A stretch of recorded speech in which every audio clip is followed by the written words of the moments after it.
Iya, pemirsa, teka-teki siapa presiden dari PDI Perjuangan terpecahkan setelah Jumat malam Jokowi resmi ditetapkan sebagai capres dan juga banyak dukungan yang mengalir dari kader maupun simpatisan Partai Banteng Moncong Putih ini. Namun penasaran masyarakat kembali muncul, banyak masyarakat bertanya siapa sosok yang akan mendampingi calon Presiden Joko Widodo. Saya telah mendapatkan mandat dari Ketua Umum untuk menjadi calon Presiden Republik Indonesia dari PDI Perjuangan.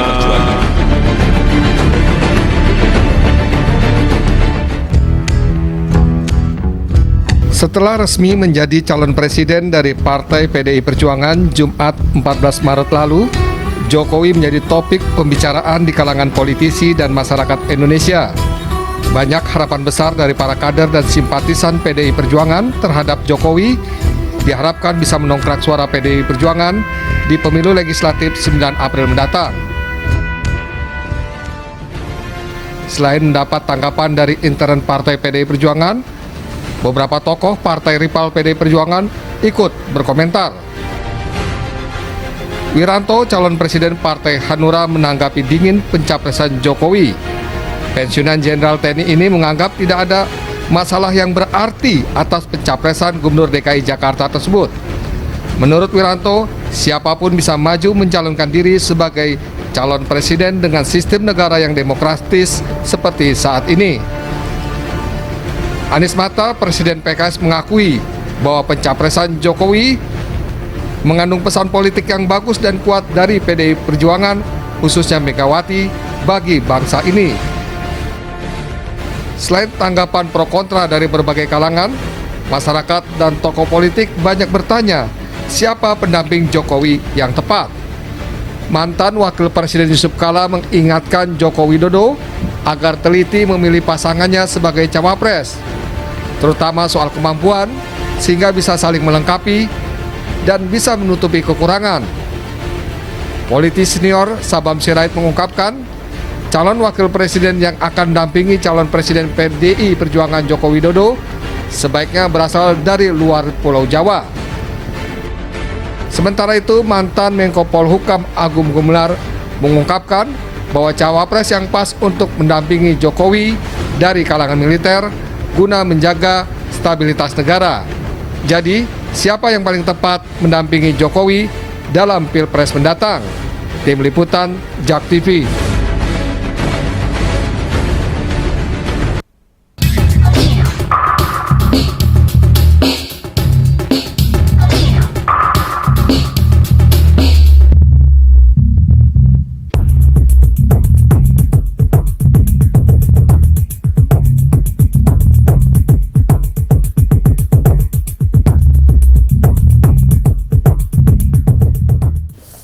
Iya, pemirsa, setelah PDI Perjuangan mencalonkan secara resmi Joko Widodo sebagai capres dari PDIP, kemudian lantas pertanyaan siapa yang akan menjadi cawapres dari Jokowi. Dan untuk membahas masalah ini bersama kami di studio sudah hadir politisi senior PDI Perjuangan, Pak Sabam Sirait. Selamat malam, Pak Sabam. Ya, selamat malam, Merdeka. Iya, dan kemudian juga hadir di sini Pak Profesor Hamdi Muluk, pengamat psikologi politik. Apa kabar, Pak Hamdi? Baik, selamat malam. Merdeka juga. Merdeka juga. Opung bilang merdeka. Ya, dan pemirsa, Anda juga bisa bergabung bersama kami di line telepon 0215155511. Mungkin saya ke Pak Sabam Sirait. Pak Sabam Sirait, ini banyak begitu ya nama-nama kandidat begitu yang muncul, diperkirakan atau diduga begitu ya menebak akan mendampingi sosok Jokowi sebagai cawapresnya. Tapi dari internal PDI Perjuangan sendiri, apakah ada nama-nama yang memang sudah digodok begitu untuk menjadi calon cawapres dari Pak Jokowi? Kalau istilah menggodok itu, yang menggodok kan sebenarnya istilah lain daripada menggoreng. Tapi menggodok tidak pakai minyak. Oke. Iya, oke. Pak Sabam, oke. Ada nama-nama begitu secara internal dari PDI Perjuangan? Kalau kita sama-sama mengetahui nama-nama mana yang masuk, di mana-mana masuk, kan gitu. Itu wajar. Kita kan mengalami soal pemilihan presiden bukan ini kali saja. Sudah kita mengalami apa? Saya sudah turut memilih DPR dan konstituante tahun 55, 56. Kalian berdua masih angin waktu itu. Belum ada apa-apa. Iya, oke. Jadi saya kira izinkanlah dulu PD Perjuangan akan membicarakannya dengan baik-baik.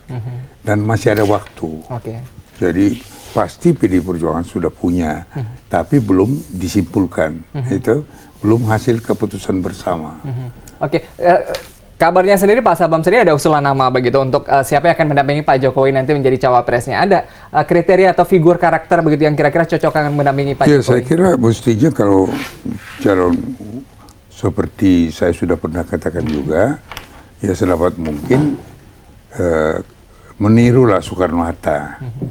Jadi Soekarno-Hatta itu satu dari Pulau Jawa, satu dari luar Pulau Jawa. Itu bukan sesuatu yang mutlak, tetapi sebaiknya begitu. Artinya, karena tugas kita sebagai bangsa juga memelihara persatuan nasional itu tidak mudah. Jadi kalau ada tugas kita membangun demokrasi, memelihara persatuan bangsa, melanjutkan pembangunan nasional yang berkeadilan sosial, itu soal membangun demokrasi dan membangun persatuan sama-sama pentingnya. Jadi membangun persatuan Indonesia juga dari Sabang ke Merauke, salah satu faktor yang penting sekali adalah kepemimpinan nasional yang mengerti Sabang dan mengerti sampai Merauke. Oke, tapi Pak Sabam ini menarik bicara mengenai skenario dari PDI Perjuangan begitu. Ini sebelumnya sempat nama Pak Jokowi sendiri disimpan oleh PDI Perjuangan untuk menjadi capres dari PDIP. Ternyata secara resmi dikeluarkan atau diumumkan sebelum Pileg begitu. Apakah nama cawapresnya sendiri skenarionya akan diumumkan sebelum Pileg atau sesudah Pileg? Ya, kami mau dengar pendapat masyarakat dulu. Sebaiknya bagaimana? Ya, kalau memang seperti, ya tapi jangan seberat memikirkan Jokowi itulah. Kalau bisa sedikit, bukan berarti lebih ringan, berarti lebih tidak penting Wapres. Wapres juga sangat penting. Jadi saya kira, tolonglah bangsa ini saya mohon memberi waktu pada Ibu Mega dan partai untuk merumuskan sesegera mungkin. Pak Sabam, ini menarik begitu. Apakah kita tahu PDI Perjuangan sendiri sudah di atas angin begitu dari hasil survei sendiri? Pak Jokowi sendiri banyak yang mengatakan bahwa raja survei sendiri. Kalau kita melihat Partai Hanura sendiri ini jauh-jauh hari sudah memasangkan begitu, mengumumkan siapa capres dan juga cawapresnya. PDI Perjuangan belum cukup percaya diri untuk mengumumkan gitu untuk menang di pemilu legislatif 2014. Ini bukan soal percaya diri. Kami dalam keadaan sangat sulit politik. Dalam keadaan tertindas PDI, kami juga punya calon presiden. Kami juga punya calon, tidak hanya DPR. Apalagi ini sudah agak kurang tertindasnya dibandingkan dengan zaman Soeharto.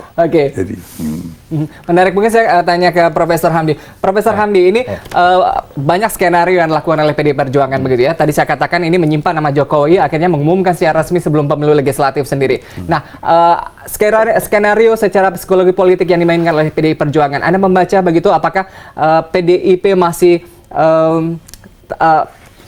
belum percaya diri begitu untuk mengumumkan siapa cawapres dari Pak Jokowi? Enggak, bukan soal, saya setuju dengan Pak Sabam tadi, bukan soal percaya tidak percaya. Pertama, persoalan memadukan antara paket presiden wakil presiden ini kan soal-soal yang sulit-sulit gampang, gampang sulit juga. Ya, ada banyak faktor bermain di situ gitu. Tentunya dalam kepentingan kita, dalam perspektif publik, harapan kita kombinasinya itu yang paling maksimum ya untuk memajukan bangsa. Itu platform tapi publik. Tapi kan akan lebih baik begitu kalau dipaketkan jauh-jauh hari kan? Iya, saya setuju gitu. Tapi realitas politik kita terbentur pada keadaan bahwa dalam sistem kita pencalonan presiden dan wakil presiden itu sangat ditentukan juga oleh realitas politik setelah pemilihan legislatif. Masalah persyaratan kan. Sebenarnya secara teoritis hari ini belum tentu ada partai yang bisa melenggang sendirian, ya. Termasuk PDI Perjuangan? Secara teoritis ya. Artinya kita ada punya partai 12, dan persyaratan untuk batas ambang pencalonan itu adalah 20% kursi parlemen 25% suara nasional. Nah itu kan sampai hari ini belum ada yang pasti mendapatkan. Pileg masih akan berlangsung. Ini sebuah realitas politik yang harus kita pahami juga, bahwa kecuali tidak ada syarat itu, bahwa sesuai dengan undang-undang, ya. Kalau kita baca undang-undang kan memang hanya disebutkan pasangan calon wakil presiden dan wakil presiden diusulkan oleh partai politik dan gabung partai politik. Tapi pembuat undang-undang lewat undang-undang Pilpres memberikan batasan itu presidensial threshold. Banyak yang menggugat, termasuk Pak Yusril sekarang menggugat kan. Ya, kita tunggu saja apakah nanti gugatan Pak Yusril itu dikabulkan MK. Itu mungkin konstelasi jadi lain. Katakanlah tetap ada syarat itu, kan memang harus menunggu hitung-hitungnya selesai. Nah, itu faktor yang saya kira paling dominan sekarang. Jadi semua partai politik masih menunggu, ya, karena belum tentu ada satu partai yang bisa melenggang. Tapi kalau dilihat dari secara psikologi Pak Profesor Hamdi begitu, ini pengumuman Pak Jokowi H-1 sebelum kampanye damai sendiri ini belum bisa menggairahkan PDI Perjuangan untuk di pemilu legislatif 2014 ini. Iya, walaupun perkiraan-perkiraan dari jajak pendapat itu memperlihatkan PDIP mungkin lewat 20%. Tapi realitasnya kan belum. Itu maksud saya. Jadi bahwa variabel itu penting gitu loh. Ya, kalau tidak ada mungkin hari ini sudah dijalin kesepakatan gitu loh. Nah, tentunya dalam perspektif seperti itu banyak faktor yang harus dihitung, termasuk oleh PDIP. Tentunya seperti tadi kemungkinan menang, ya, mana yang lebih besar, berpasangan dengan A, B, C, D, E. Gitu. Saya kira pasti PDIP sudah punya list lah gitu loh, yang simpan dulu gitu kan. Menarik begitu ya, menebak paket Pak Jokowi dan juga cawapresnya nanti. Masih akan kami lanjutkan di segmen berikutnya, tetap bersama kami di Ada Apa Berita.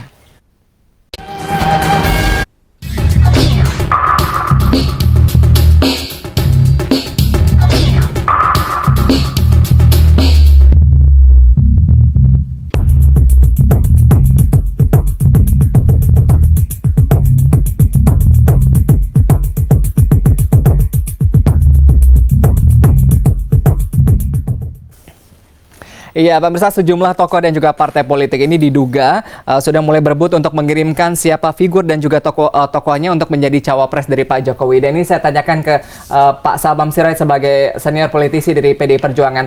Partai politik atau figur mana saja yang sudah mulai meminang atau menggait PDI Perjuangan begitu untuk menjadi cawapres dari Pak Jokowi?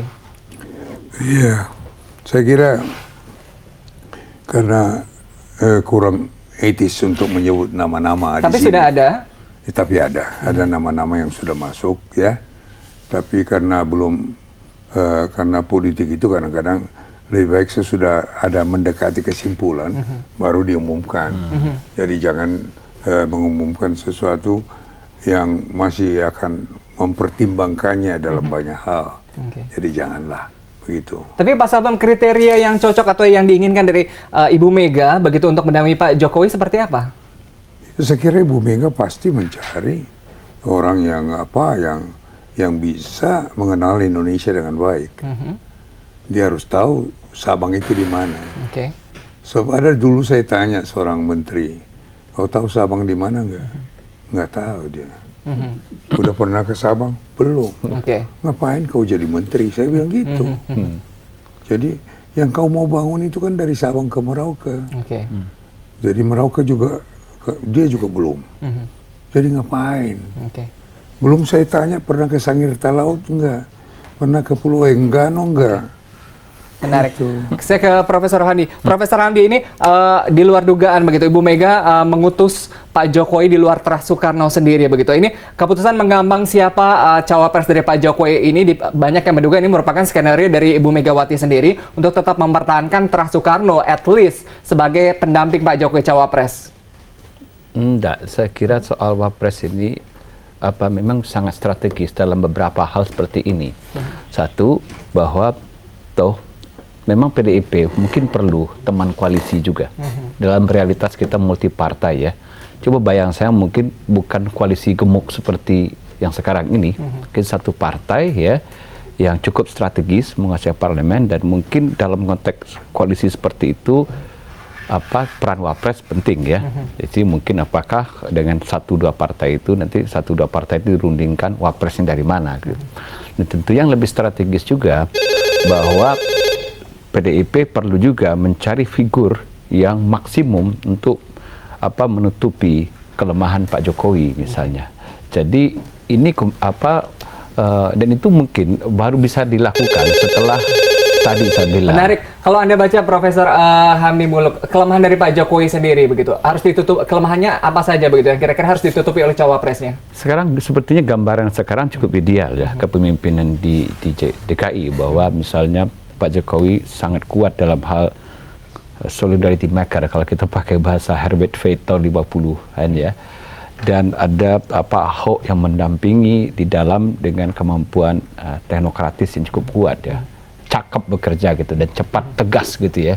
Jadi saling mengisi mereka. Jadi mungkin di kepresidenan juga begitu gitu loh. Atau mungkin perlu juga Pak Jokowi orang lebih berpengalaman sedikit, karena banyak juga orang meragukan ya Pak Jokowi kan karirnya masih pendek. Belum melewati fase begitu ya, fasenya karena diperkirakan baru 1 tahun 8 bulan ya, nanti di Pilpres. Ya. Oke, makin menarik, ada pemirsa yang ingin bergabung, kita coba angkat telepon di 0215155111. Selamat malam. Halo. Halo, selamat malam. Ya, selamat malam, dengan siapa di mana Pak? Dengan Pak Rawi Cakung. Dari Cakung, silakan Pak. Mau komentari sedikit nih Pak, masalah pencapresan Jokowi. Ya, silakan Pak. Itu Pak Jokowi kan masih menjabat di DKI Pak. Kenapa harus mencalonkan capres sekarang Pak? Terjadi belum apa-apa. Oke, tapi ini sudah secara resmi Pak Marawi diusung begitu oleh Ibu Megawati untuk PDI Perjuangan. Tapi kok loncat-loncat, bagaimana itu? Oke, itu pertanyaannya Pak Marawi. Terima kasih. Kok loncat-loncat? Baik, akan ditanggapi mungkin dari PDIP. Pak Sabam, Pak Marawi bertanya begitu. Ini Pak Jokowi tadi dikatakan belum finish begitu, belum menyelesaikan fungsinya, tugasnya sebagai Gubernur DKI Jakarta, tapi loncat untuk menjadi capres di Pilpres nanti. Ya, saya kira yang kita uruskan Indonesia semua. Jadi kalau mengurus Indonesia harus mengurus Jakarta juga. Oke. Jadi tidak berarti jadi tidak terurus Jakarta kalau Jokowi sekiranya Jokowi jadi Presiden Republik Indonesia. Ya, saya kira begitu. Jadi dan tidak ada larangan lagi menurut undang-undang untuk tidak boleh gubernur calon presiden. Begitu, tidak ada itu larangan. Jadi saya kira ya, kalau memang ada rakyat lebih memerlukan Jokowi jadi presiden, izinkanlah dia. Tapi itu pun belum, masih proses sekarang. Iya, Jokowi begitu ya, jalan Pak Jokowi untuk menuju Pilpres. Ya, pemirsa, makin menarik, pemirsa, karakter dan figur siapa yang pas akan mendampingi Pak Jokowi sebagai cawapresnya nanti. Pemirsa, jangan kemana-mana, selengkapnya usai pariwara.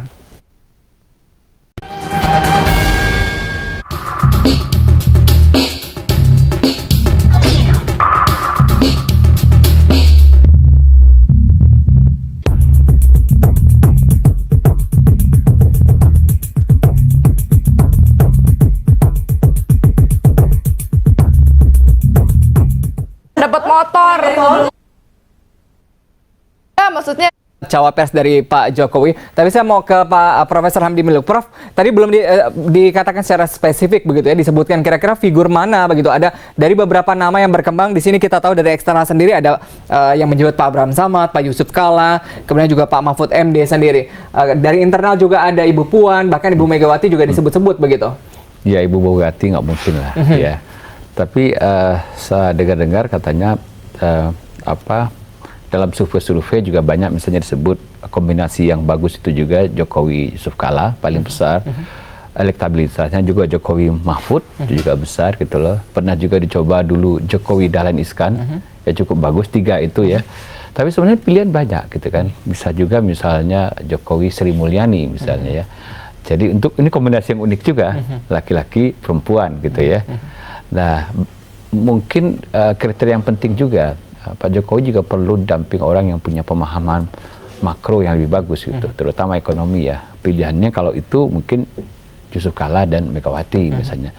Nah, tapi ada faktor yang harus kita hitung juga. Megawati dan Sri Mulyani tidak, dalam tanda kutip, tidak punya partai, gitu ya.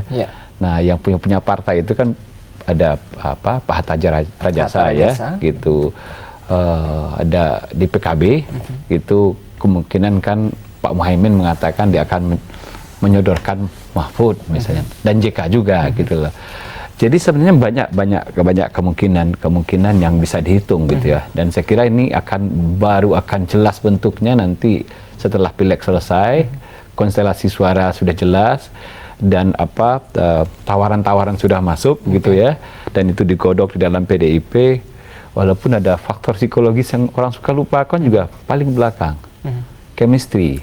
Chemistry antara, tentunya Pak Jokowi yang harus meratakan ketika semua itu dihitung, balik Pak Jokowi ada mau nggak dengan orang ini. Tapi kalau mungkin nggak begitu.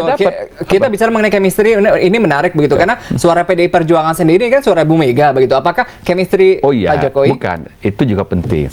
Saya kira itu paling penting justru ya. Kalau kita melihat sekarang konstelasi di dalam tubuh PDIP, itu Bu Mega faktor paling dominan yang menentukan. Tapi tentunya juga dalam hitung-hitungan itu, faktor chemistry itu juga sering dilupakan orang juga penting begitu. Oke, menarik. Pak Sabam, ini makin menarik begitu. Kalau kita bicara, apakah Ibu tadi suara di PDI Perjuangan sendiri kan suara Ibu Megawati yang paling menentukan begitu. Apakah dengan mengusung secara resmi Pak Jokowi begitu, chemistry Pak Jokowi sendiri juga diperhitungkan untuk menentukan siapa cawapres Pak Jokowi? Oh iya dong, yang bekerja nanti kan presiden dan wakil presiden. PDI Perjuangan pasti tahu itu. Jadi tidak mungkin PDI Perjuangan memaksakan tanpa berunding dengan saudara Jokowi. Jadi saya kira untuk menentukan seperti tadi Pak Muluk mengatakan, pasti ditanya pendapatnya Pak Jokowi. Jangan-jangan Pak Jokowi juga akan ambil inisiatif. Di belakang layar dia bilang, Bu Mega bagaimana kalau ini. Itu juga bisa terjadi.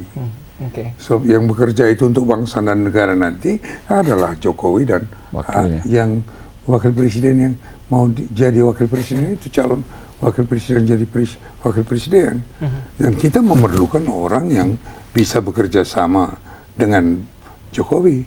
Jangan nanti wapresnya tidak bisa bekerja sama. Pak Sabam, ini menarik begitu. Ini banyak kabar beredar sendiri. Ini yang cocok atau memiliki chemistry yang kuat dengan Pak Jokowi sendiri. Tadi dikatakan begitu adalah wakil yang memiliki ketegasan begitu. Apakah sosok militer begitu yang akan dikawinkan dengan Pak Jokowi? Saya tidak menyimpulkan begitu. Tapi kalau ada militer yang memang sesuai dengan Jokowi juga dan juga mau bekerja sama dan dipimpin oleh seorang Jokowi, ya itu. Jadi jangan nanti kita bilang ini militer jago, ini harus jadi wakil presiden, nggak boleh begitu. Oke, menarik. Pak Hamdi, kita tahu bahwa masyarakat Indonesia sendiri ini memiliki karakter chemistry sendiri begitu untuk capres dan juga cawapresnya sendiri. Paket-paket yang tadi disebutkan begitu, Pak Jokowi, Pak Mahfud MD, Pak Jokowi, Pak Yusuf Kala, Pak Jokowi, Pak Abraham Samad, bahkan dari internal Pak Jokowi, Ibu Puan sendiri. Paket mana yang menurut Anda paling diinginkan oleh masyarakat? Ya, sekarang kan yang paling kita bisa pegang adalah jajak-jajak pendapat terakhir dari beberapa banyak jajak pendapat. Yang saya lihat itu yang angkanya paling besar itu kombinasi Jokowi JK, kedua itu Jokowi Hatta Rajasa kalau nggak salah, ketiga Jokowi Dahlan Iskan. Tapi kemarin muncul lagi misalnya pendapat tentara seperti itu, ada nama Muldoko, nama Prasad Budiman gitu, akan ada nama juga Kasat yang dulu, Ria Mizat yang Kudu, tapi itu belum masuk dalam radar survei gitu loh, dan berajak pendapat. Jadi nggak tahu juga kita.